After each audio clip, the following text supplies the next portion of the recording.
Welcome back to Shovel Knight. Last time we defeated Polar Knight as well as Propeller Knight, and now we're going to be heading back to the village in order to turn some stuff in. We gotta give the Bard some music sheets, and you can just tell that I missed one because I got 3 when usually an Order of No Quarter stage has 2, the boss theme and the stage theme, but you know, whatever. I'm getting it eventually. Not this part, but I will be getting it.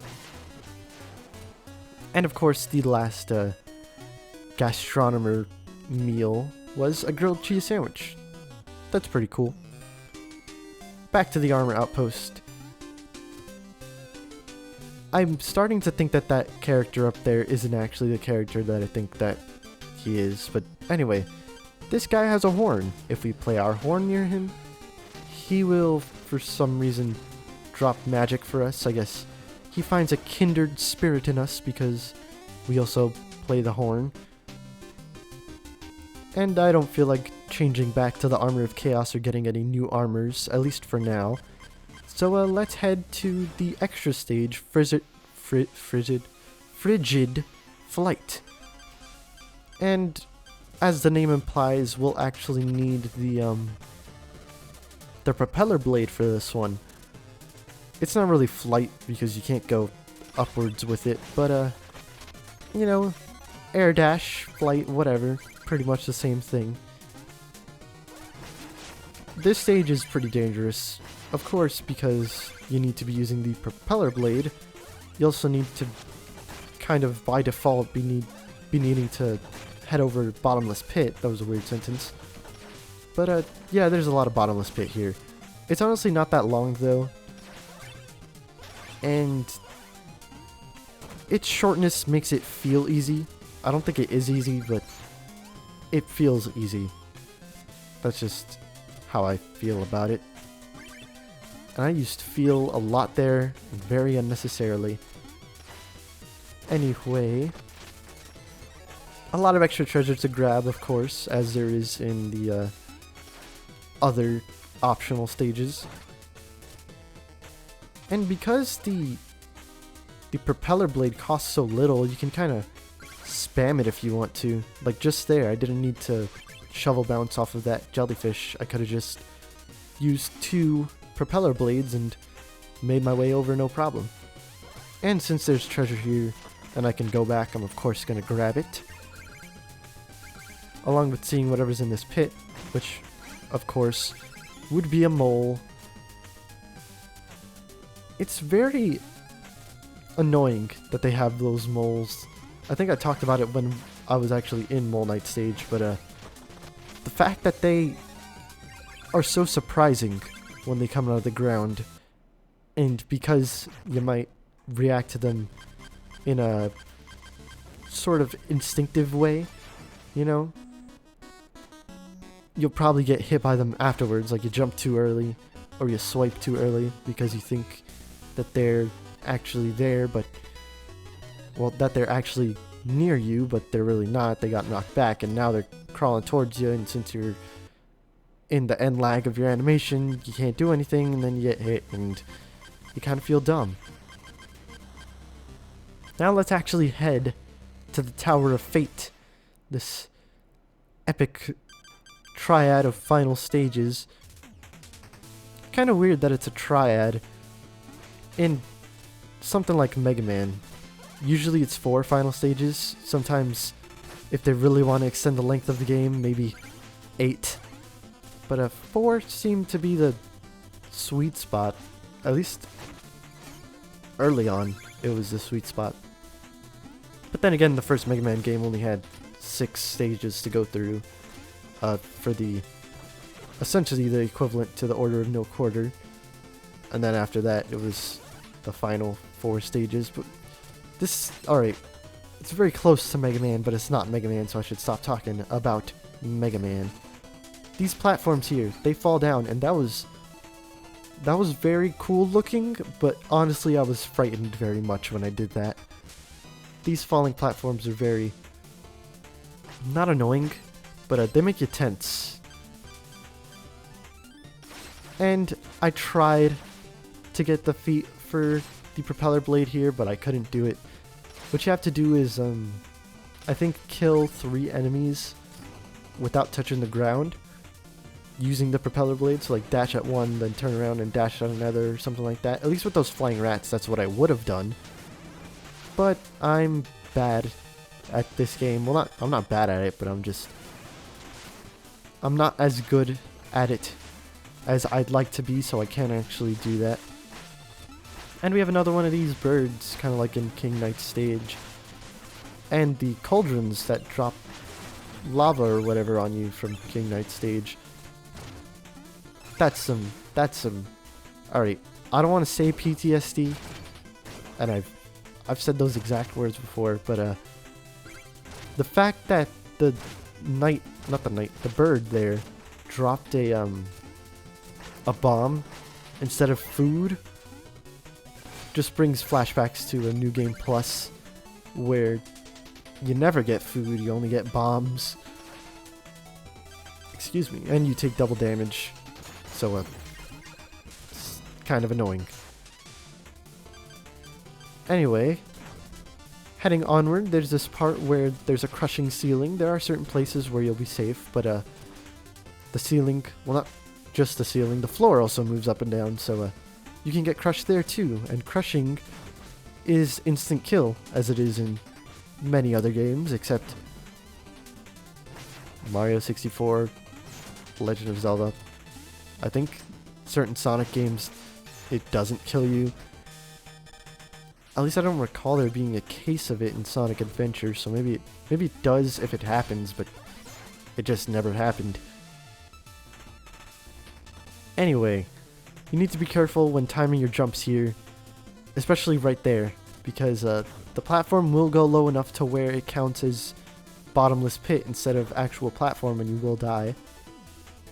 And right here they hide something behind this wall, meaning you have to linger there for a bit longer than you really should, and you might die from it. If you don't destroy that block, you'll also get crushed, so make sure you do that. Honestly, where those spikes were, I should have used the phase locket and then stood on the spikes in order for the platform to take me up, rather than trying to walk over and it becoming a very, what's the word the kids use these days, clutch situation. That's not a word I'd often use, but you know, I'll use it every now and then, ironically, and then end up using it by accident, not ironically, and hating myself because of it. Oh, I'll talk about that later. There's something that has to do with the checkpoints that I'll talk about, but we're not at the last checkpoint, so I won't talk about it right now. And we have these samurai-looking guys who appeared, I think, in the prologue of the game, where you see like Shovel Knight reaching his hand out and Shield Knight kind of stuck in the tower, I guess. These enemies were there. They were just kind of black silhouettes. But now they're actually fighting us. Excuse me, now they're actually fighting us. And they're pretty difficult to beat. They take a couple hits, I think. 2 exactly, so yeah, a couple. And they're pretty fast. They like to hang out on ceilings, and if you don't see them, then they will get the drop on you, literally. They will drop from the ceiling onto you. For some reason, they have like weird malleable bodies where they can kind of crouch in such a way that they're not even kind of there anymore. How should I put this? They're like blobs, essentially. Their bodies don't appear until they actually decide to let them appear. Otherwise, they'll be kind of adorable when they're hanging out on the ceilings and floors. And of course, since I'm greedy, even though this is the end of the game, and I'm not going to be purchasing anything very worthwhile, I still want to get all the money that I can. I am going to be kind of going on a money splurge a bit later on. the reason why, I guess we'll deal with in the next part. And I probably should have taken the top path in order to not, you know, use my phase locket more than I needed to, but whatever. And both of them are bombs. Again, flashbacks to New Game Plus, where all you get is bombs. And now we have one of these dark sections, kind of like in Spectre Knight stage. For some reason I was going to say Plague Knight. That is something I wish would stop happening with myself, confusing Plague and Spectre.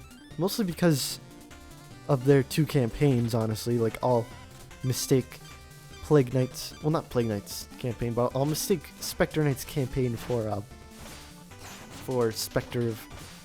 No, I'm doing it wrong now.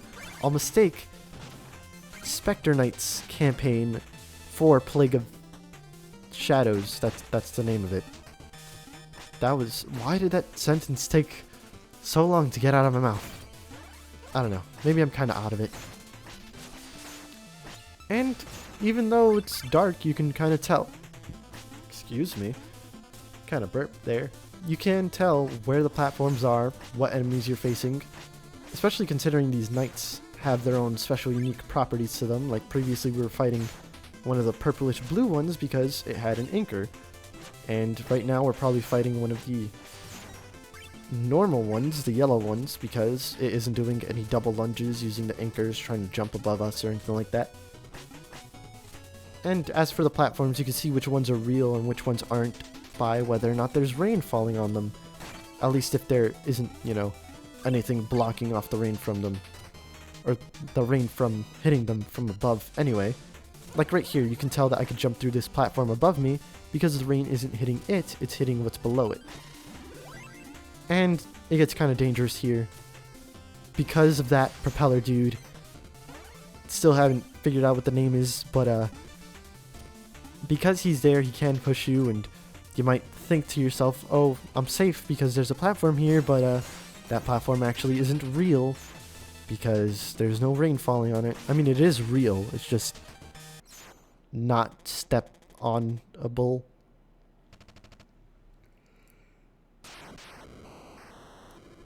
Now we have Black Knight again for the third time. And apparently the Enchantress isn't exactly on the same side as Black Knight. It looks like he's in quite a bit of pain right there, but turns out he's gotten some extra power. And of course he laughs.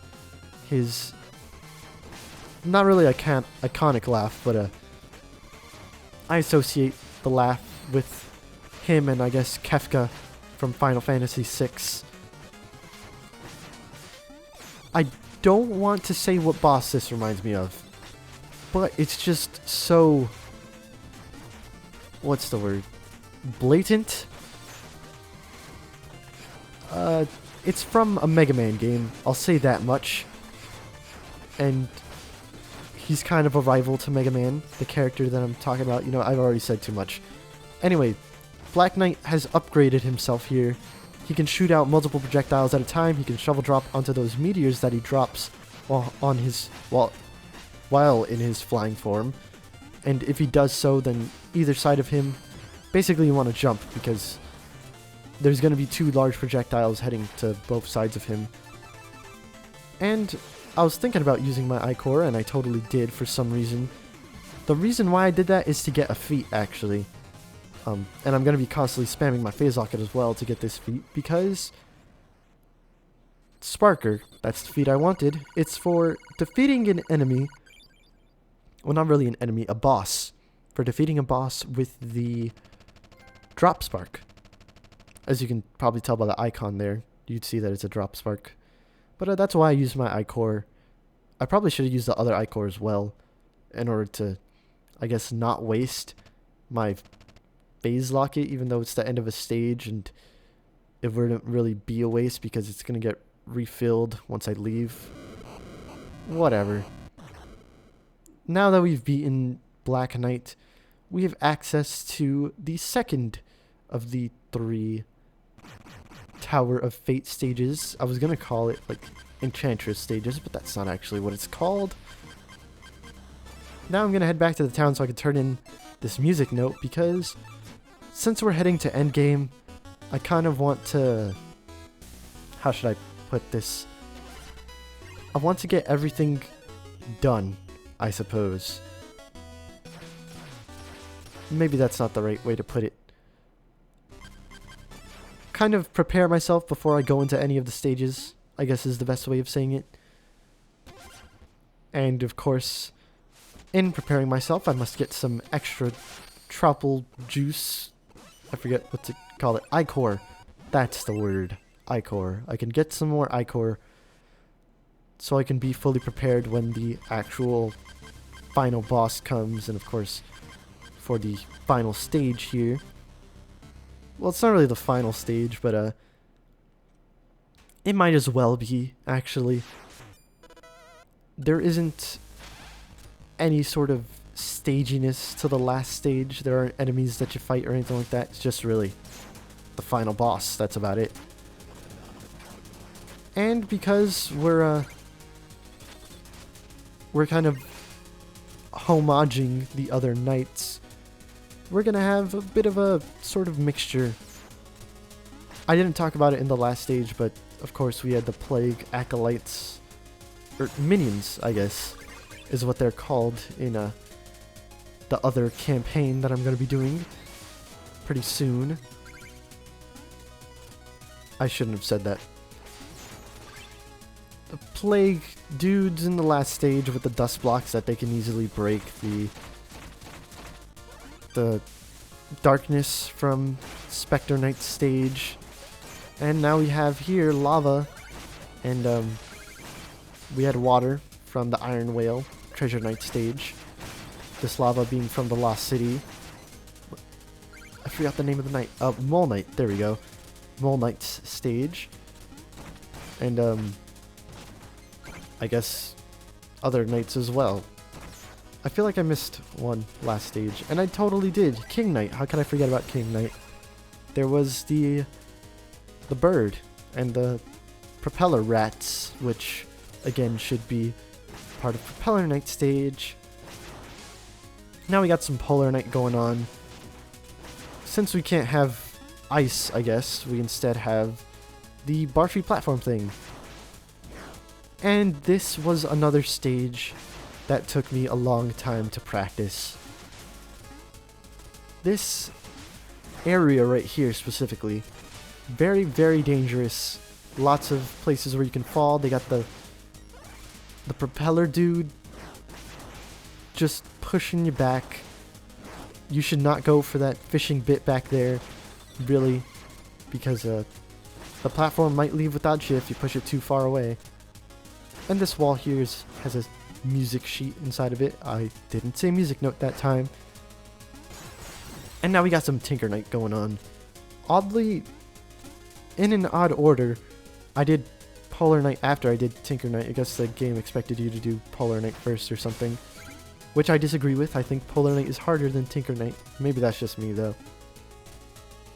Now, this rising section here, you need to be fast, because there's a music note over there, and in order to get it, you need to, again, be fast. About here, I'd say, well, earlier than that. Since the platform is constantly moving, and there's a bit that will basically close off the wall, you won't have constant access to that music note. Also because the floor and ceiling is constantly moving up as well.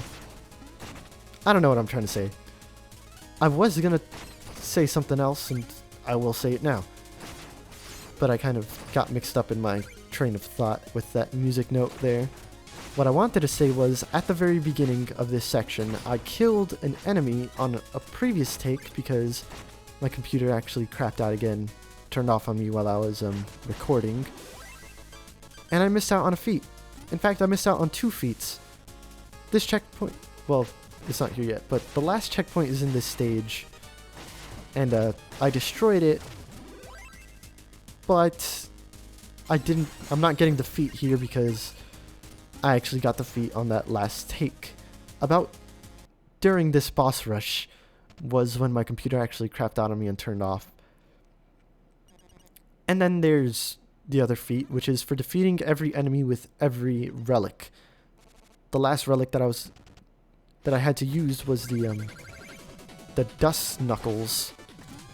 And because, well, I had used the dust knuckles to kill an enemy just there, I couldn't exactly get that feat this time around, and I didn't want to restart the entire game just to get a couple of feats.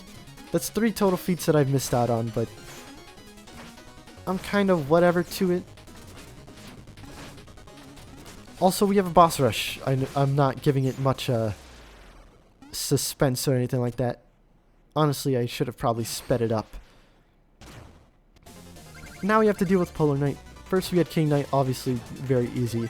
Polar Knight is probably one of the hardest ones to have to deal with because he's the only one that has instant kill stuff going on in his. He will do that shovel drop again where he comes down from the ceiling and creates spikes for you.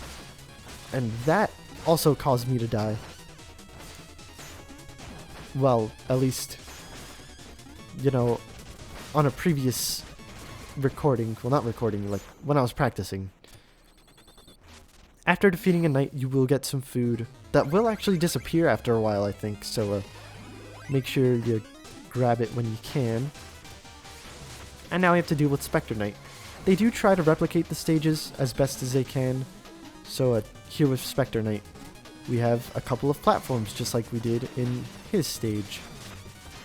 And for Polar Knight, obviously, the floor became snowy and he was able to destroy it in order to create spikes and such. Maybe I should have sped this up, considering that we fought all these bosses before and there's not really much of a difference now. In fact, it should be easier now that I have all this extra health, all these other relics, more magic, the Dynamo Mail so I can perform charge shots, and you know, the ability to perform charge shots in general. So it would have gone faster anyway, I guess, you know, since I have all this extra power behind me. Whatever.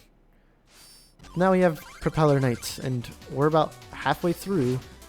There's not really much more to talk about besides Propeller Knight actually being a lot easier than before because he can summon his airship, but the thing is, it doesn't actually create any bottomless pits. Instead, he shoots out bombs.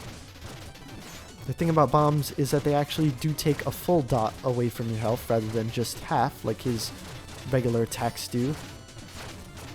And getting touch damaged by him could be a better alternative to getting hit by a bomb, but whatever. I didn't really talk about that attack when we did fight him. He'll draw you toward him and he'll send you... Why couldn't I find that word in my mouth? He'll send you into the air. When he does that, you can shovel drop on him, but he will have his sword sticking up. So just as you're coming on screen, turn the phase locket on if you want to get the shovel drop on him, and you could do some damage to him like that. Plague Knight is also a bit easier because you have some more room to jump around in. Back when we were fighting him, he had all these blocks that he could destroy underneath him, and he could also create vats to limit your space a lot. But since we're in this wide open area now, we can move around a lot more freely than before, and take out these knights a bit more freely. Well, at least Plague Knight. Tinker Knight still has his same weakness to the mobile gear, although there is the second phase of the boss fight which we have to deal with.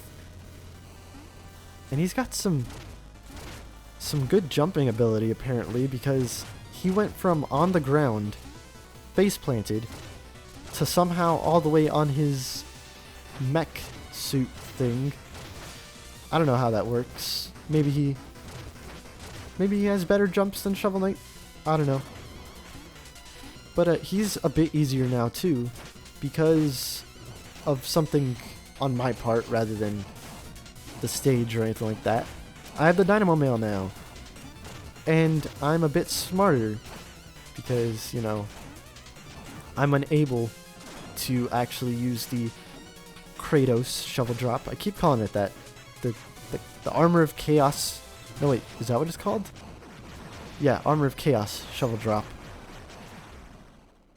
Of course, if I did have the Armor of Chaos on, I wouldn't be using its specific shovel drop because, well, it's slower than the actual shovel drop. At least, I think it is. And also, it doesn't actually do the 2 damage that I'd like it to do. It only does 1 on bosses, I guess. So, that's enough about that. The room fills up with water when dealing with Treasure Knight here. But he's still a very easy knight to take down, especially if you're going very gung-ho with his fight. So, that's pretty much the end.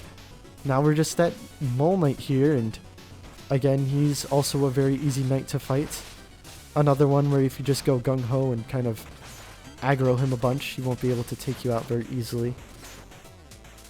This time I actually dig up the correct pit that he's in, but I obviously get hit by that fire. While he's doing that sort of lava geyser thing, he actually can't get hurt. So shovel dropping on him was kind of dumb of me. But either way, I got through the fight without using any of my I-cores as well, so pretty easy. And there's a little something special after the fight. As you can see, they're all hanging off in the order that you defeated them. And you can decide to give them a hand. But if you don't want to... Oh, hey, I got it. I got checkpoint lists. I thought I missed it. Oh, well. If you decide not to, you can just walk on and not help out these guys. But I decided to. I'm a cool guy. I'll help out my fellow knights, even though they're kind of evil. And they all have little flavor text that you can talk to them about. For example, Spectre Knight still says that he thinks his being Shovel Knight's journey is all for naught. Mole Knight wants to trade some digging techniques, I guess. But that's essentially the last full stage. Now we just have the Enchantress to deal with, and that'll be the finale on the next part of Shovel Knight.